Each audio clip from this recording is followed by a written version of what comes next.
Okay, so here's what we're going to do.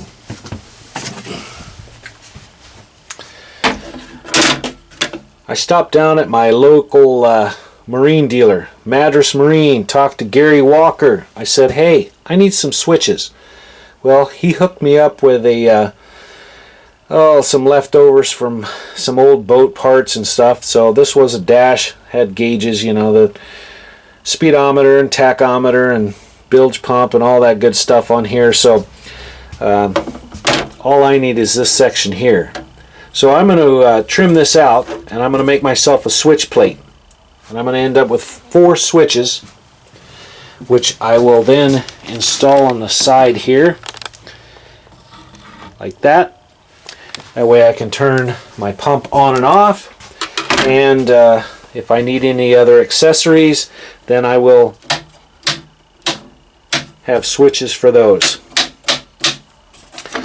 So my next job right now is to remove the switches from this plate, trim how I want my plate to fasten onto the side of the counter, and then I will cut my hole, install that, and wire this up and run it to my distribution box.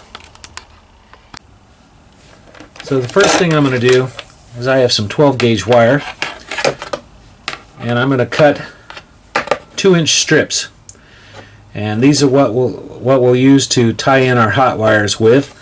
So I'm going to need 1, 2, 3, and one longer piece for a jumper in between here. We'll use the 3, and then the longer one will be our hot wire, which we will put on a connector that we will connect to our distribution box. So with that, I'm going to go ahead and cut 2-inch strips. Once I get those laid out, then we will start stripping some ends, putting connectors on, getting them on our switches. So now we have our wires stripped, and I've actually made them 3 inches long. That way they'll take the bend with the connectors on. And I also cut a piece about 10 inches, which will run from the end out, so I'll be able to connect our distribution box to one end. So now our next step is to go ahead and run our connectors together. So we're going to have 2 wires in one, and we'll get those connected, and once we have all of our connectors on, we'll put them on the switch. So now we have one of the wire looms finished. So we've got 2 wires running from each one except for the end. And so these are going to be our hot in, so they're going to go in the center terminals, and I think that's going to look pretty good. And then we've got the long one here. This is going to be the wire that runs to our distribution box.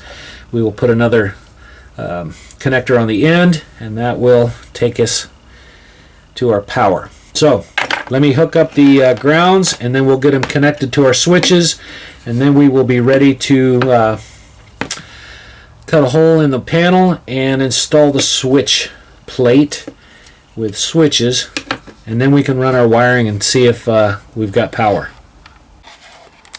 So this is our switch panel as is right now. So we have all of our ground wire, hot wire. So we go on from ground to ground to ground to ground, and then we have our hot wire to hot to hot to hot, and then we'll have room for our accessories, so we can run 4 accessories. And then we have our leader for our distribution on our hot, and a leader for our ground. So now we are ready to cut a hole in our panel and get this installed. I still have to tap a couple holes, like the one here in the center. Put another one here in the center, one on each corner, and then we can get our switch panel installed and start running some wiring. Alright, so we've got our area marked out that we are going to cut our hole to fit our switch. So I have my drill ready. I'm going to punch some holes, and then I'm going to take my jigsaw and trim this out and fit the plate. Once I am satisfied with how the plate fits, I'll drill the holes in the plate, and then we'll get some backer wood behind here and fasten that on, and we will call it good. Alright, so we knocked a hole in there. Now we can test, see if our switch fits. Fits perfect.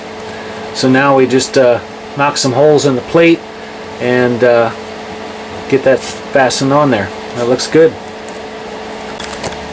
Once we get the tape off, nice clean cut. Alright, so I'm going to put a backer board on here, I think, and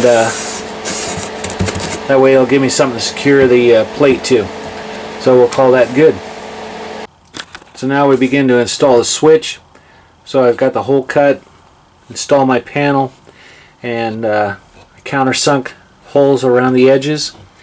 And now I'm going to pre-drill and hand screw my number 8 by 3/4 tapered heads, Phillip, and that'll be that.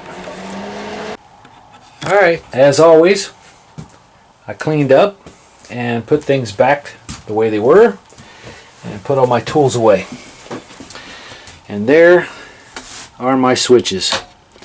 So this is going to be my pump. So when I'm standing at the counter, all I have to do is just reach down and tap that first switch. Pump comes on, turn the sink on, I'm good to go. And that is how you install, wire, finish out the switch. Cool. Well, I hope you enjoyed the video as much as I like making them.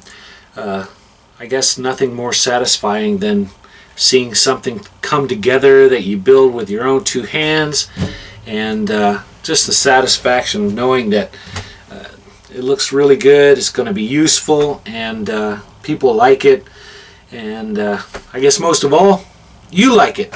So with that, we're going to call that a wrap. Our next task will be to run our wiring to our distribution block and get all the power to the switches and to the pump, and then we'll fill that tank and we'll test that water and make sure that we don't have any leaks, and then I guess we'll start on some trim work. Okay, until next time, thanks for watching. If you haven't already, please subscribe, like the channel, and I hope you find this useful. Go back, look at from video 1 where we started the frame all the way up until where we are today. I show you step by step on how to build this thing, so you can feel comfortable about maybe building one yourself. So with that, we'll say stay tuned.